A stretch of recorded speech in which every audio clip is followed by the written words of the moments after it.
Hello, this is Patrick with New Jersey's Outdoor Adventures YouTube channel, back here in Brick Township, New Jersey.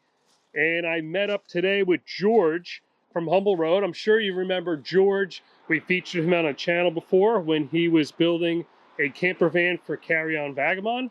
Well, George is back today and he's going to give us a tour of a van creation he made about a year ago for one of his clients that's back in the area getting some upgrades today.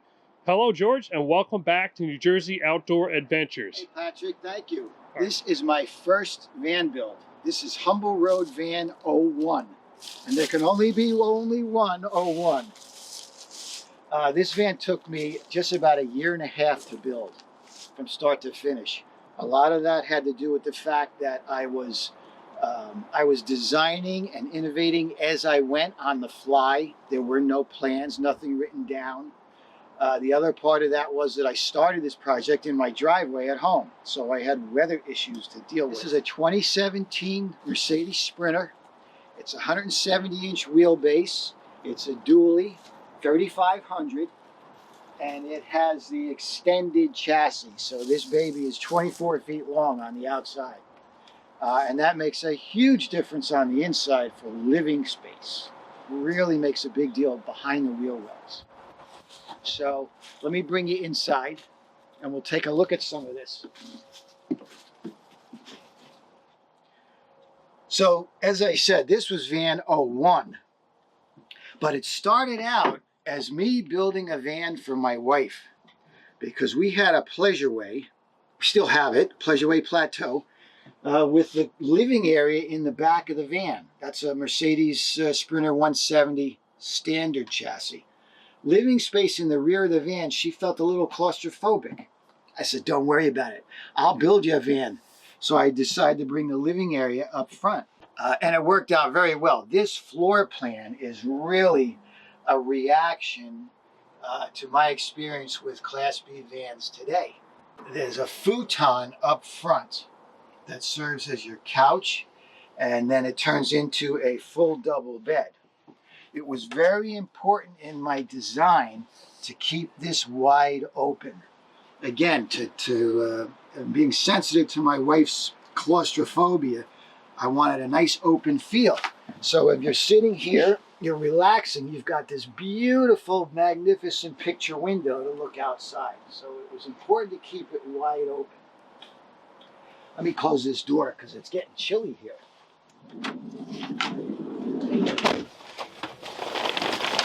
Does that help us with any light? So, a little dark up here, van number 1. Now, every year when I build a van, it's made, the vans are constructed with extruded aluminum, which is an 80-20, that's the brand name. So what I do every year, I tell my customers, I want you to come back for the annual tighten up. So you make your pilgrimage back to New Jersey, and I check over the van, I make sure everything is tight, nothing's shaken loose, any repairs that have to be done. And then of course, if there are any new innovations that I'm putting into current or future vans, if my existing customers want that innovation, we put it in. When you become a Humble Road customer, you become family. I don't nickel and dime anything. I take care of you, because this isn't really a business as much as it is an art creation. That's how I approach it. That's why it takes a year and a half to build, because I'm more interested in making a very unique product that functions well and it's aesthetically pleasing. So this floor plan, I call this the Class A of Class Bs, because it's pretty wide open. And one thing that I'm always very careful to do is maintain full vision down the entire side of the van with glass. I like to keep all my vans with full glass all around. And I like to use factory glass because you've got protection. You're warranted with factory glass, and you can get it repaired or replaced if it leaks anywhere, to any dealership. If you get the Lawrence windows, they're great, fine product, but they do have their issues. And when they break, what are you going to do? Where are you going to get that fixed? So factory glass, it's fixed glass, it doesn't open, but I take care of that with a ventilation system. The visual out the side windows when you're driving is very important to me. A lot of builders, a galley box here or the bathroom and shower is right here, and you can't see if you want to make a lane change. This is one of the features that the owner wanted. It's something that we just didn't have a chance to do last year before she picked up the van and headed back to Southern California. And at that time, to be honest, I was not too keen on the way people were mounting their Lagoon tables in this area of a Sprinter. So I was glad I had the year to think about how I wanted to do this, because one of my pet peeves with the Lagoon tables is they're a little shaky. So this one I was able to make this nice and tight and sturdy. And one of the things that this owner does is she hides all her bedding in plain sight in this stuff sack. This is a hassock stuff sack. So all her sheets and blankets are in there. During the day, it's a hassock, so she can recline the seat. She's got her table here. She could put her laptop, have her meals here, and just relax. There's a television on the back wall over there that's in plain view of this seat. This is a killer spot to sit and relax. Very comfortable. And I positioned it and sized it in such a way that it can move and live over here, and it allows her to still use the hallway. So that's one of the main design objectives that I try to put into every van, is that there's convenience. And then you don't have to, I don't like contraptions. I don't want you to have to go through all kinds of hoops and switches and changes to make up a bed, for instance. You know, a lot of vans you got to put the cushions in, and then you got seams. I don't go for any of that stuff. The Futon, this is actually an IKEA Futon frame, and it has these locks on either side for when you're traveling. But then when you want to go get ready for bed, a typical Futon, if I bring this up, it hits the wall. You would have to let this Futon live way out here in order to have it deploy into a bed. So I developed a transport system. This is the Humble Road Futon transport system, where I can pull this out to gain the clearance I need. And then it clicks. Down you go. Now you're ready. It's a full double bed, and what I like about this, very important to me, there's no seams. This is a very comfortable mattress. This is 100% organic. It's a wool and organic memory foam mattress from a company in San Francisco. They do a beautiful, beautiful job custom making these mattresses and the mattress covers. So this was a nice feature. And then you put it away in the morning, you're done. This overhead cargo rack was another one of my visions. This is also 80/20. This is the 10 series, so it's 1 inch by 1 inch, and there's channels all around.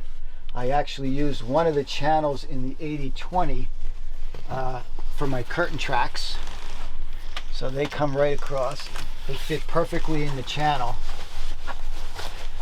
But the reason for this, a number of reasons. I wanted airflow. The basic tenet throughout the van is airflow. No matter what I do, the entire van has to breathe. So obviously a rack like this gives you a lot of airflow. It gives you a lot of potential in the future for if you want to clamp anything. You can see the owner is putting her front window covers here now. She's got them strapped in. So now that would be considered proof of concept. Now that she knows that works and that's where she wants to keep them, you have the option of making it a permanent installation with some T-nuts and brackets or whatever you want it to fashion. And then she's got all of her storage bins up top here. So it's a huge storage area. And I always tell my customers, as a rule of thumb, if it's heavy, store it below your shoulders. Only lightweight stuff should go up high in a van. Keep your center of gravity low. I've got 2 Max Air fans. That's part of the ventilation system, because the windows all around the van are fixed. So there's a max air fan up front, and there's another one in the back over the shower area. You get a tremendous exchange of air in the van. She's comfortable in the van. A lot of that is due to the insulation system that I have behind the walls here. My ceiling, I made it so that if you needed access anywhere in the van behind the ceiling, you can get at it. Each of these, this is a 4-inch aluminum strap here, 4 inches by 1/8 inch thick, and these are all bolted in with riv nuts. So you can drop one of these, and then these are panelized. They are tongue and groove, and it's handmade tongue and groove. I got raw stock from the lumber yard and I milled it to tongue and groove myself. I don't think I'll ever do that again, but I did it. But if you take out 1 or 2 of these, you can drop these panels very easily all the way down the line. So you have access. If there's a leak, you want to add an awning, you want to run a line, no problem. And even back here in these cabinets, the rear of every cabinet is a removable, flexible piece of plastic, polyform plastic. So you can get at the wires, you can run wires, you can check on things. Inspection's a big deal when you're in a van. All the wood treatment, my son Alex does all my woodworking for me. So this is a walnut veneer plywood, and then he does a solid walnut edge banding on everything. And he's told me, Alex is 27 years old. He says, "Dad, if it's wood, don't touch it. Leave it to me." These cabinets, van number 1, I decided to have my doors made out of acrylic. And the outside, I have glossy acrylic. On the inside, I sanded it down to be a very, very dull, flat color gray, which I like. And because they're built symmetrically, they are reversible. If you decided you wanted the dull side out, you could put the dull side out. Not a big deal. But here's another example of what Alex does. This is the walnut. This is a solid walnut doorstop that he made.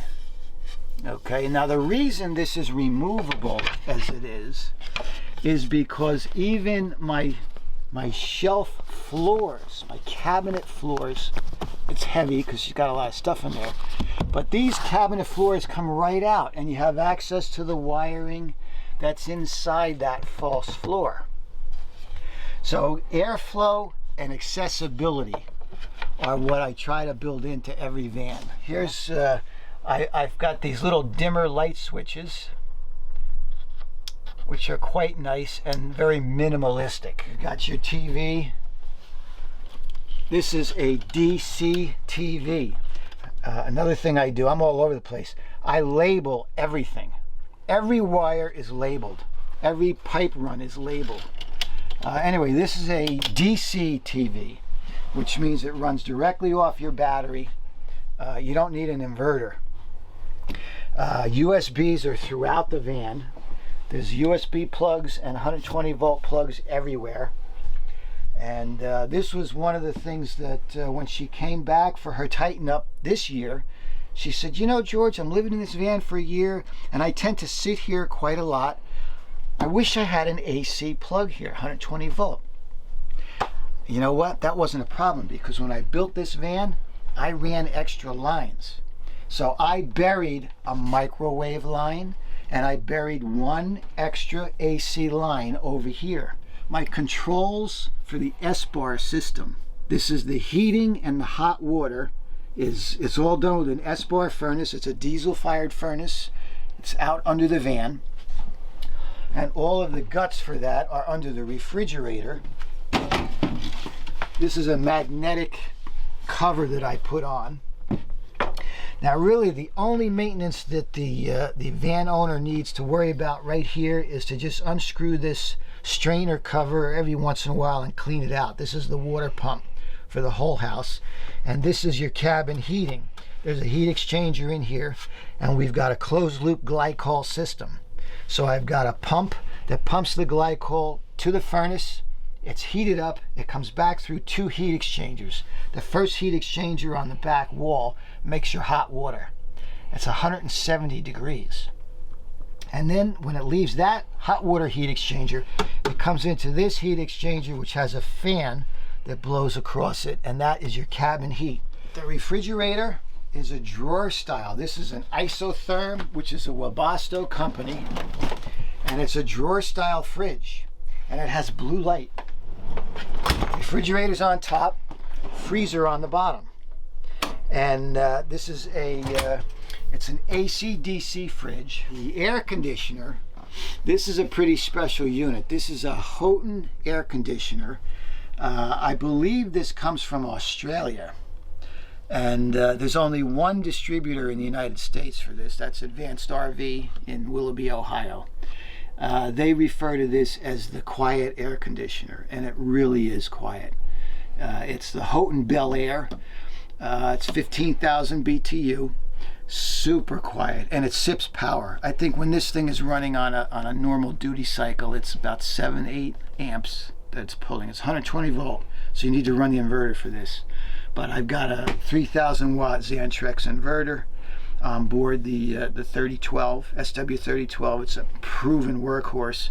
We have 600 amp hours of lithium. This is a system by Xantrex called the Xantrex Freedom eGen system. 600 amp lithium battery from Lithionics down in Florida, made in the USA. The only batteries that are UL listed for mobile use, not cell phone UL listing. This is a big ass battery. Solar controller comes from Xantrex also, and then this is my control panel. This is where all the guts of the system are controlled. I wanted to go with an old yacht style breaker panel here. So this is my DC section right here, and this is the AC section. Paneltronics makes these custom panels for the yachting world and for ambulance, believe it or not. This is your one of the controls from Xantrex for their battery system, an inverter switch, and then this is a full remote control panel for the system.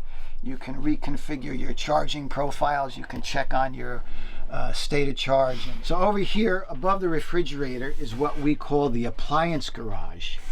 Now, we weren't quite sure what we wanted to do with this area. This is typically where people would put a microwave. And I did run a wire with a breaker for a microwave if she does want to put one in. But I'm not keen on microwaves. I try to dissuade my customers from using them. So Alex built this out of walnut. It's the walnut veneer. And again, if you can see it, it's grain matched. It looks like a waterfall all the way around. It's grain matched. And when he built this thing, we looked at it and we says, oh my God, this is too beautiful to cover with doors or any. So we decided to just put these little stainless steel trap rails in the front, and she puts her appliances back in there, but you get to see that wood.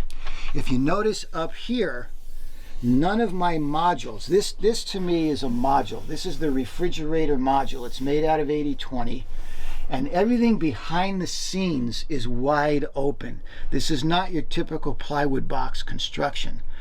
And the advantage to that is airflow, as I said. So you're not going to have mold issues. You're not going to have any kind of condensation issues because nothing's blocked off.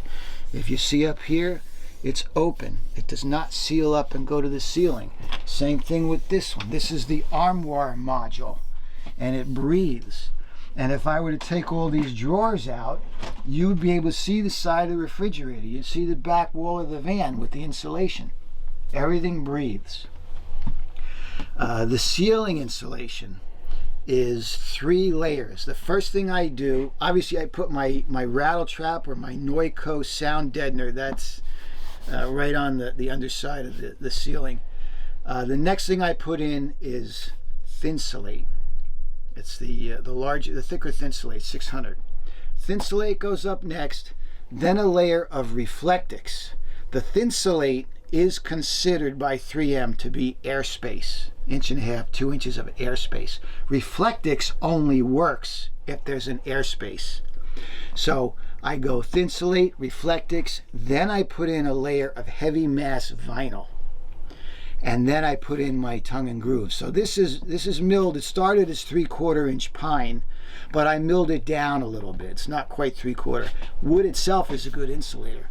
So the way this system works out, in theory, and it has been proven to work out in 2 vans now. In the summer months, the heat coming down through the top of the ceiling is reflected back out with the Reflectix. What does pass past the Reflectix is trapped by the heavy mass vinyl.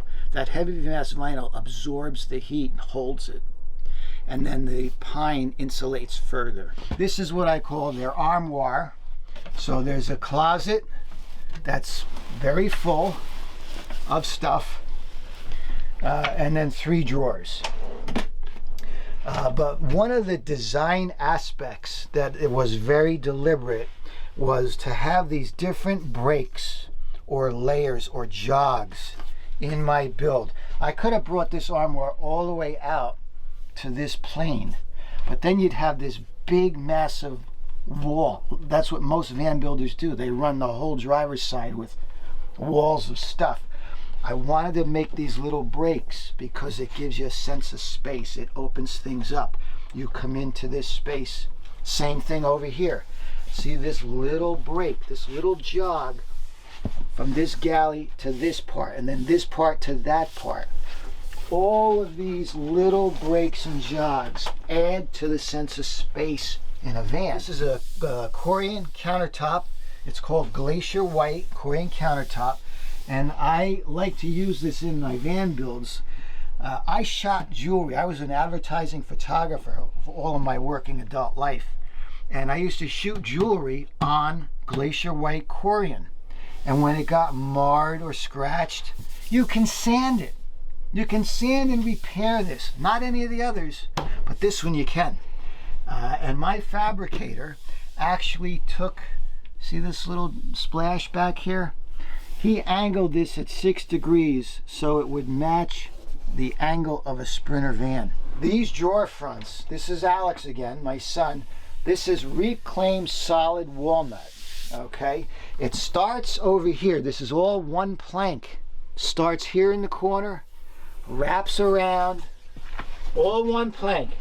Comes this way, all the way down and around the back. It's grain matched. So in other words, when he was making these drawer fronts, and look at this, he routed in these handles. Everything is flush. There's no handles to catch your clothing in a van.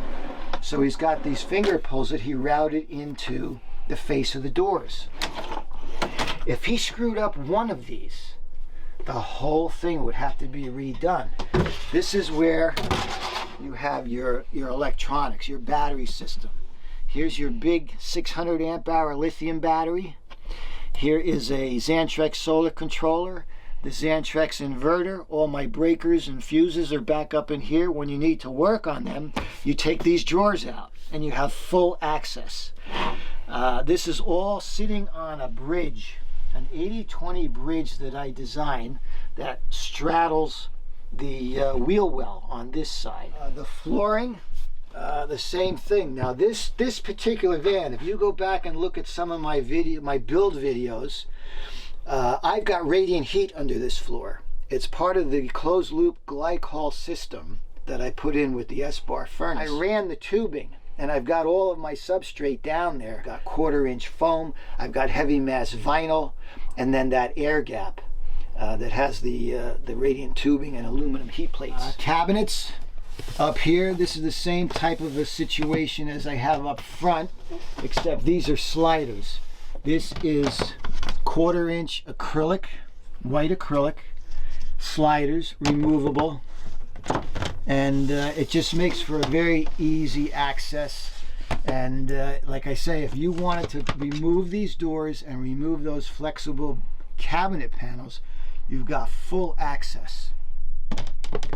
And here I have, on the original build here, there was a channel, so I put the 80-20 rubber tread. This is actually step tread that 80/20 offers.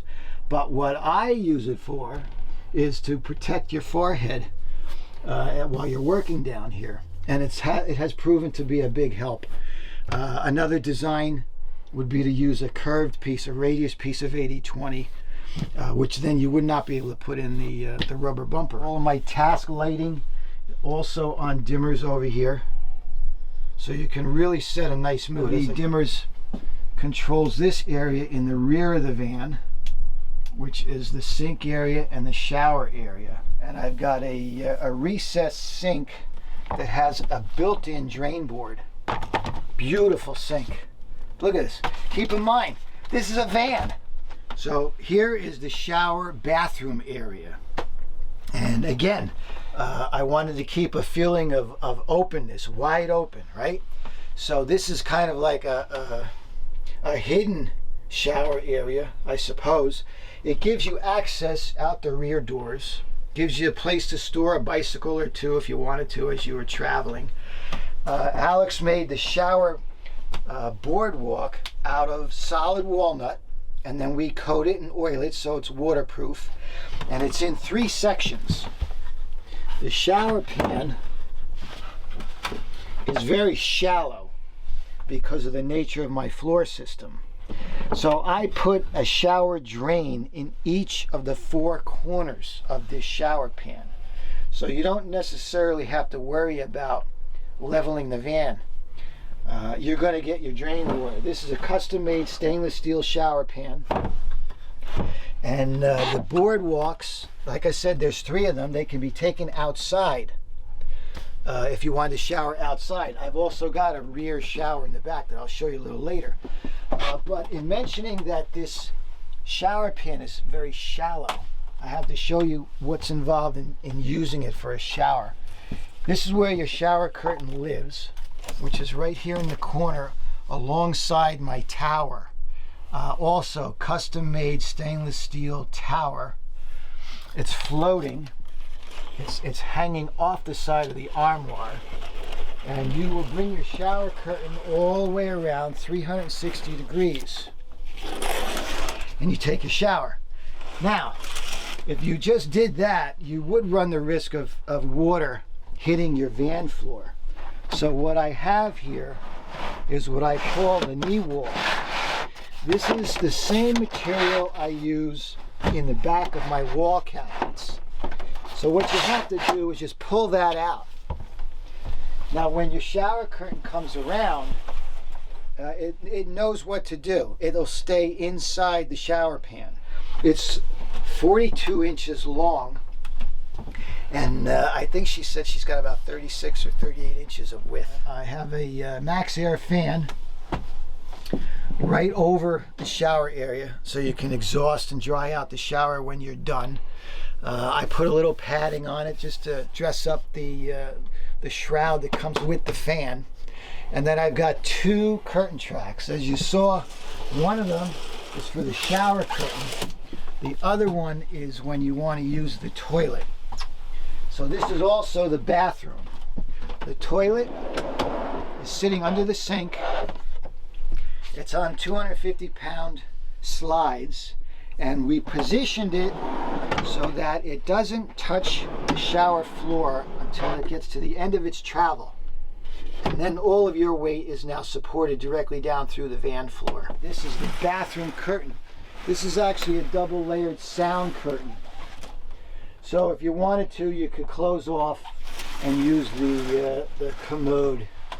So this is a composting toilet. Owner preferred to have a ratchet because of her wrist.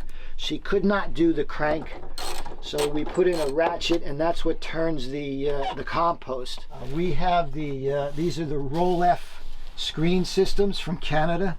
Beautiful, beautiful screen systems. The quality, the fit and finish, the design. I've never seen anything this good. Had them shipped to me. I put them in, very easy to put in. Here's another little one of Alex's creations. He made a little spice rack. The owner likes to cook, so we tucked that spice rack up again, made with the walnut and edge banded, and a paper towel rack underneath. Her insulative covers that she puts on the windows, they have a place to live when you're not using them up here. But it's imperative in a van, everything has to have a place, or you will you'll get overcrowded right away. One thing I do want to show you is I put in a red night light. So this vanity light, this red shower light, bathroom light, you can leave that on all night. You're sleeping up here. But what will happen is if you do have to get up at night to use the bathroom, that red light is not going to disturb your night vision.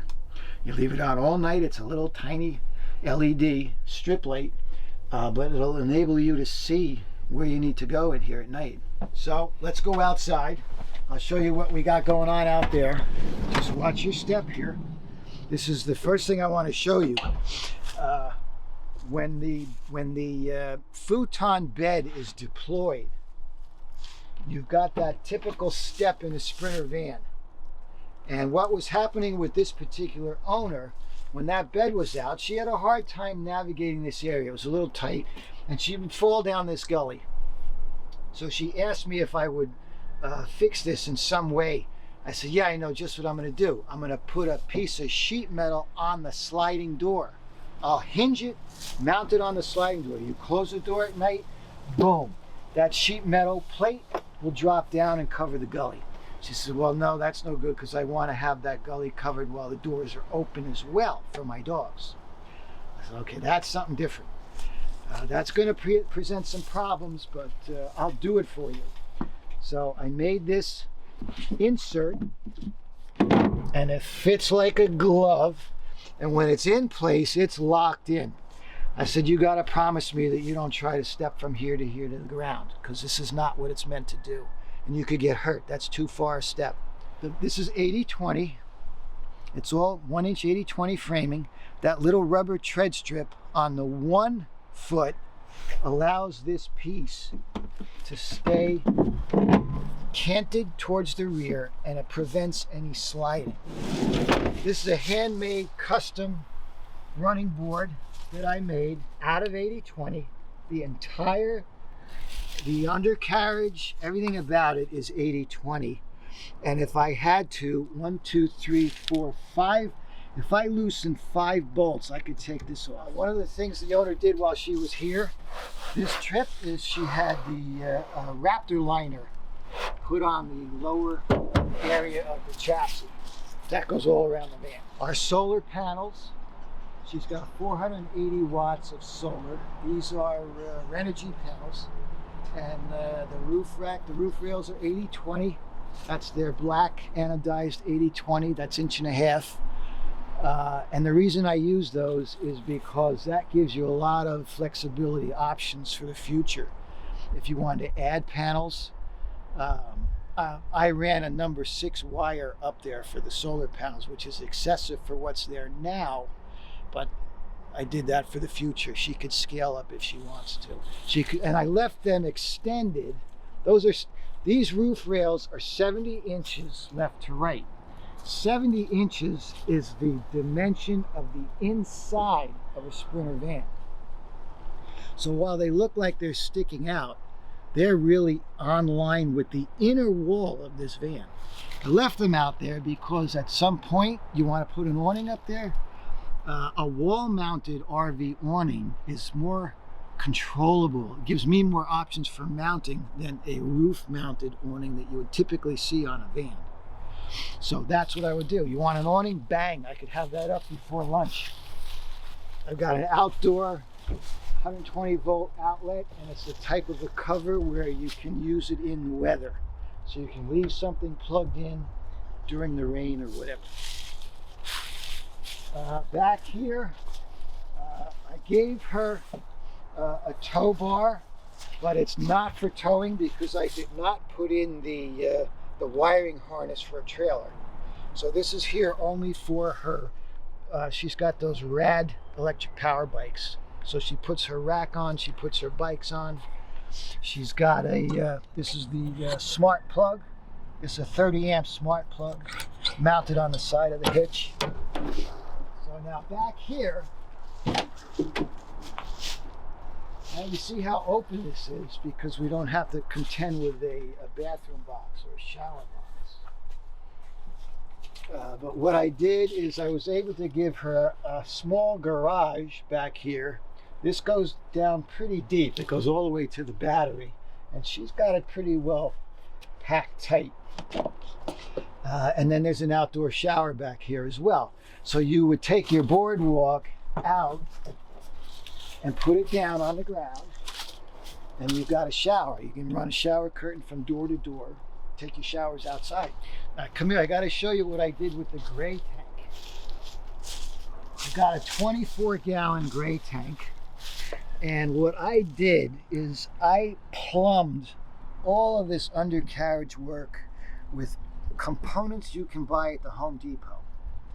And the reason for that is you're going to get a stone kick up, or you're going to run over a stump, and you may break this stuff. Well, it's easy enough for you to repair it on your own. Easy and cheap enough. Go to any Home Depot wherever you are in the country.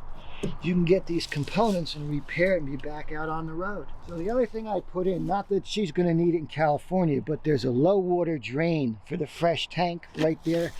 It's very easy to reach, just one valve. If you come along down here, this is the exhaust for the S-bar heater, and you put that somewhere where it's not going to leak into the van because it is carbon monoxide. One of the new additions I did for this owner this time around, this is her new freshwater fill.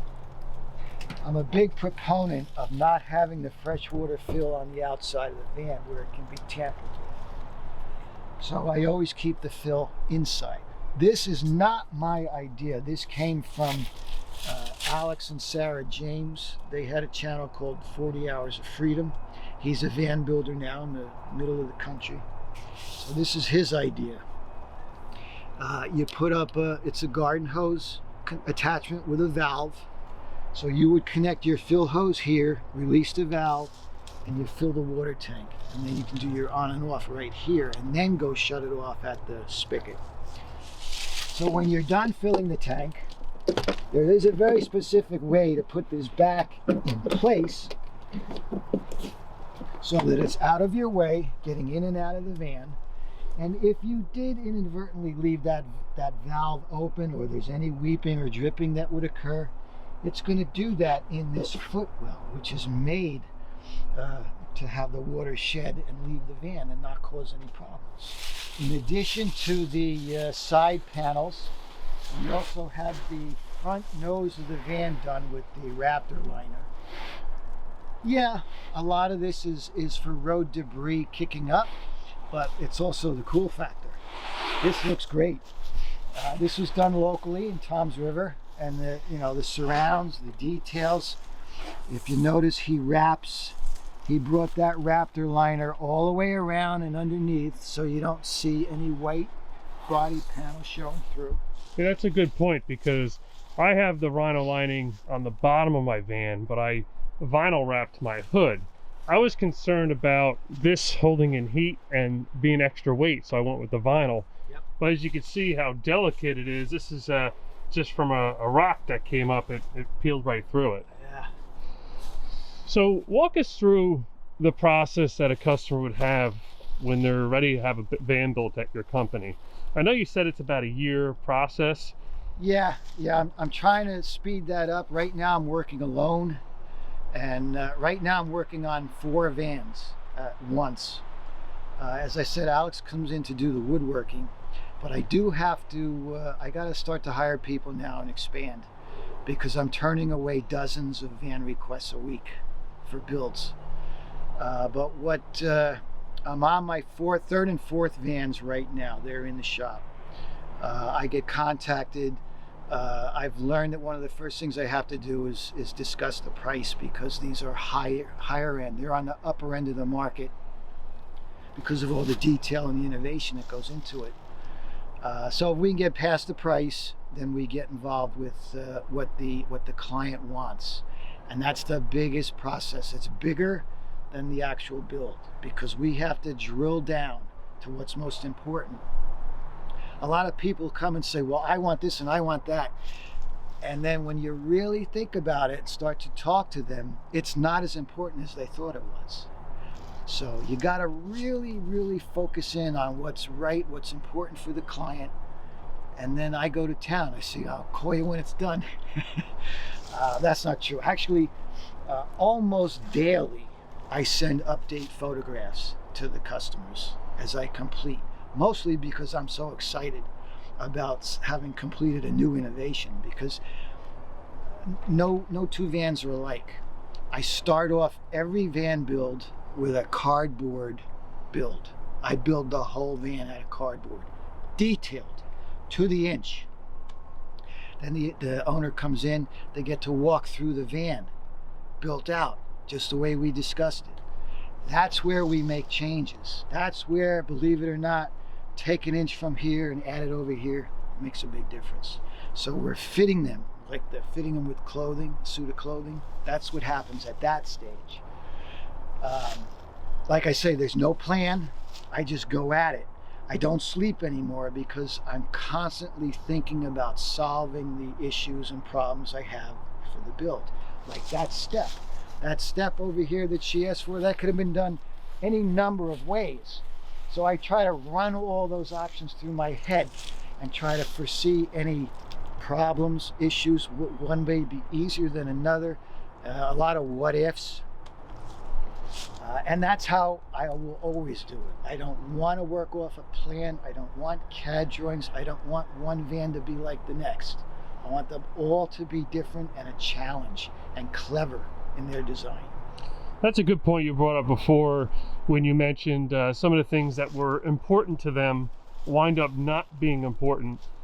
For example, in my van here, I really wanted the generator, and that was a big thing. And I already had a generator, but I spent a lot of time fixing it so it ran. I don't run that. I haven't ran it in 2 years. I start it because you got to start it every once in a while. So there is a number of things in my van that were important to me when I was doing the build that when you get out there, you really don't use. So that's good that you are an expert in this and a master builder, and you could give some folks some guidance when you're designing a van for them on what things might be important now that might not be important later. Yeah, that, you mentioned the experience. We have, my family, my wife and I, we've been boaters and RVers for most of our lives.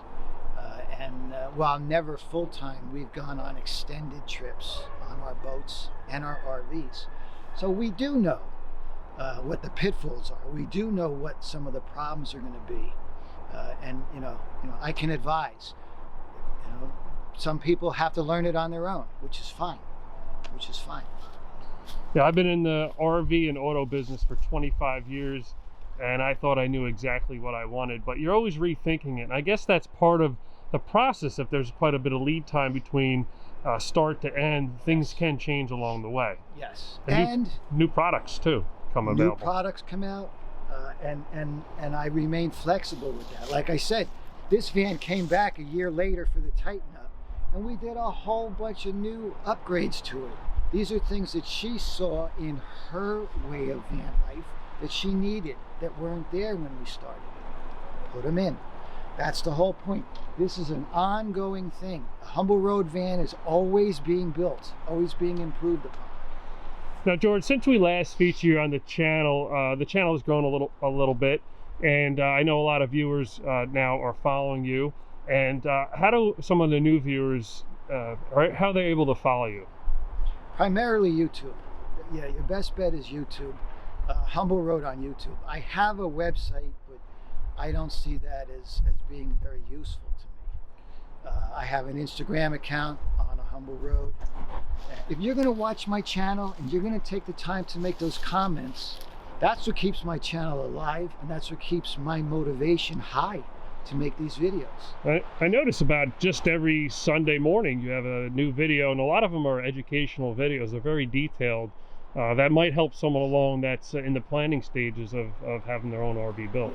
Yeah, most in the beginning I had a little bit more fun going on. I did some travel videos, but I'm just too busy building vans now. I got a tiger by the tail. So it's mostly me building the vans. But as I said, I get so excited over these innovations and these little better way to do things that I want to talk about that. I want to tell the world. And a lot of people will comment and say, dude, why are you giving away all your secrets? You're a van builder. You should just be building the vans and keep quiet. Why are you sharing? And my answer is, we could all be handed the same sheet music. Doesn't mean we're going to play it all the same way. If we can disrupt the industry, you know, like eBay did for garage sales, if we can make an impression on the Class B industry, that's good. Yeah, your passion surely does show, and I'm sure our viewers here at New Jersey Outdoor Adventures are going to enjoy your future builds. Well, this is Patrick with New Jersey's Outdoor Adventures YouTube channel. I hope you enjoyed our video today. Please like this video, comment, share, subscribe. Subscribe to George as well at Humble Road. We'll see you soon.